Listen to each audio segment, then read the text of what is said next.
Olá pessoal, hoje eu vim fazer esse vídeo.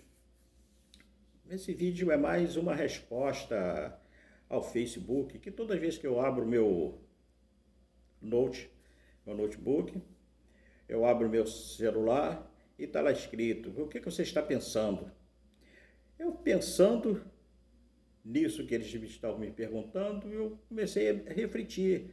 Acho que está me chamando para uma reflexão, para me dizer alguma coisa sobre mim, e como todos nós temos algo para dizer, e eu vou dizer algo lá de meado de 1960, da década de 60, lá para 1965, 68, 69, mais ou menos nessas datas.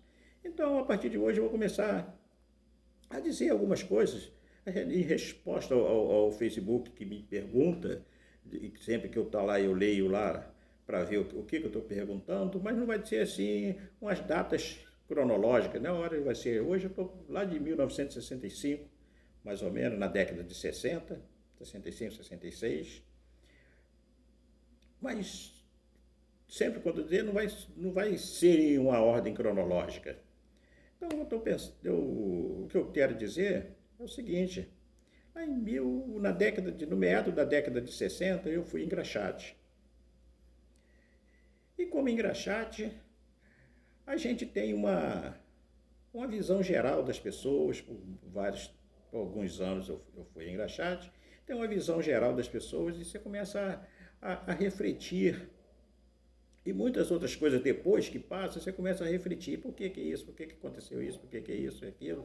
E você começa a interagir com as pessoas da rua.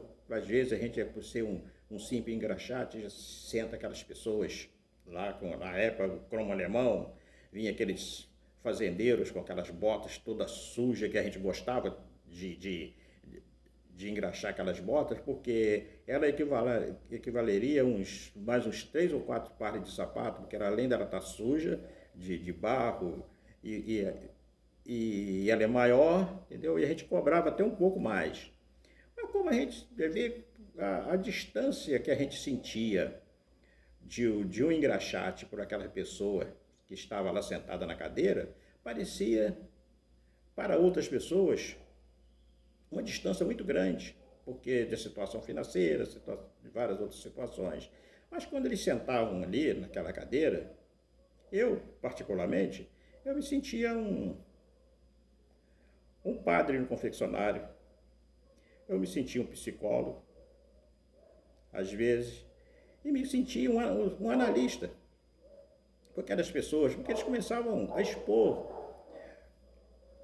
as suas expor os seus pensamentos para a gente, começavam a contar seus segredos para a gente. E a gente ali, por outro lado, você tem que refletir, você dá valor na reflexão, que você começa a dar valor ao silêncio, porque você não podia falar nada com aquela pessoa, você não tem nem diálogo com aquela pessoa, tem certas barreiras que tem. Então, além disso, você vai começar a descobrir o silêncio, como ele tem certo valor. Você vai descobrir a ética, que mesmo que a gente ouvia ali, você não podia estar falando. Às vezes pessoas tinham uma fazenda, reclamavam do filho.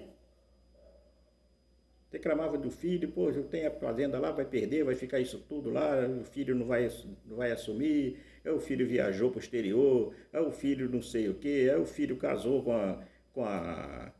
a pessoa e a pessoa não gosta de fazenda, aí o filho vai acompanhar e vai se perdendo, aí os gados estão morrendo, que eu não estou tendo condições mais de cuidar, aí coloca na mão de empregado, os empregados não ligam, então, e os filhos estão largando aquilo tudo. Então eram certos segredos, certos desabafos, que a gente, como o engraxate, tinha que estar ouvindo, porque fazia parte da nossa profissão, e também não falar nada, porque o que a gente vai falar para um senhor de uma alta sociedade da cidade, que era uma cidade do interior, e ele chegava lá e eles se despiam de todo aquela postura deles, da cidade, todo, e ficava falando, conversando com a gente, um simples engraxate, mas eu não me sentia. Eu nunca me sentia um simples engraxate. Tanto que eu sentia como se eu estivesse numa paróquia. É, sentindo a lamentação deles ali, eles dizerem, eu tinha que manter um segredo daquilo tudo, que eu não podia no outro dia falar, aquele fulano lá me contou isso, me contou aquilo, às vezes eu conhecia até os filhos, entendeu? Que a gente é cidade pequena, eu conhecia até os filhos. Então, e às vezes também eu me sentia um analista, um psicólogo, eu sentia de estar ali ouvindo, e a única som que saía, que eu podia mostrar para eles e que eu sentia aquilo dali, que aquele som da escova, eu escovando aquele sapato, aquelas botas, e a franela, e as franelas batendo ali para dar o brilho na coisa, que ele servia, era como se fosse um mantra, eles contando e o mantra dali, o barulho da franela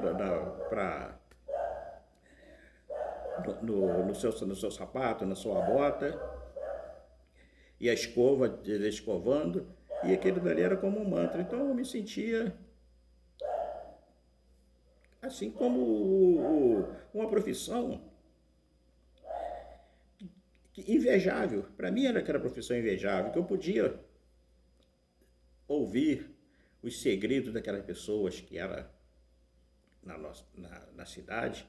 Todo mundo, eu sou doutor, sou fulano, é o fazendeiro tal, é o doutor tal, e ali um simples engraxate e estava ouvindo tudo,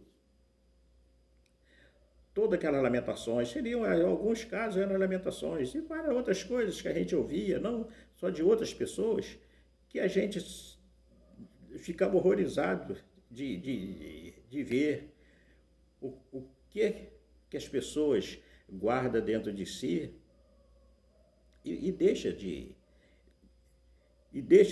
fazer. E aquilo às vezes até morre com as pessoas, muitos sentimentos. Então, por isso eu queria achar que até uma coisa boa que o Facebook está fazendo, para que leva a pessoa a uma reflexão. O que você está pensando? O que você está pensando? Tantas coisas boas que a gente pensa e a gente não fala. E as coisas más que a gente também não fala faz muito mal para a gente. Então, essa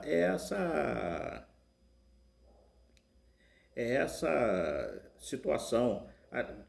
É lógico que sentavam algumas pessoas que às vezes estavam precisando, nem muito no confessionário, estavam precisando de um psiquiatra. A gente sentia isso, entendeu? Mas essas pessoas que contavam aquelas coisas, então a gente fala assim, pô, o problema está mais para um psiquiatra do que para um pobre, do que para um padre no confessionário.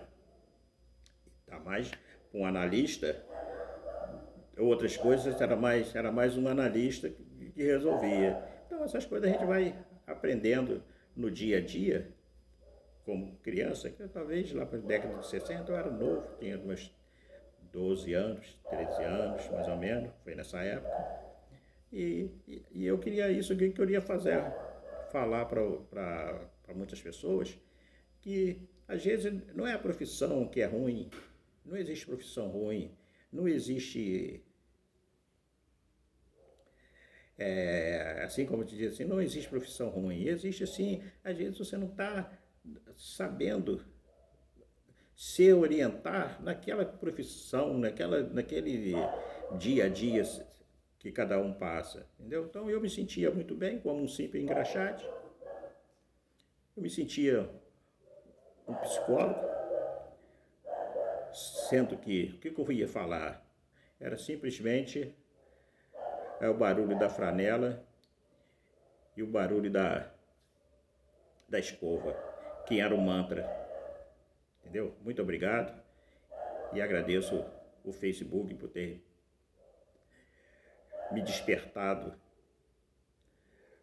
para isso. Muito obrigado e até o próximo vídeo.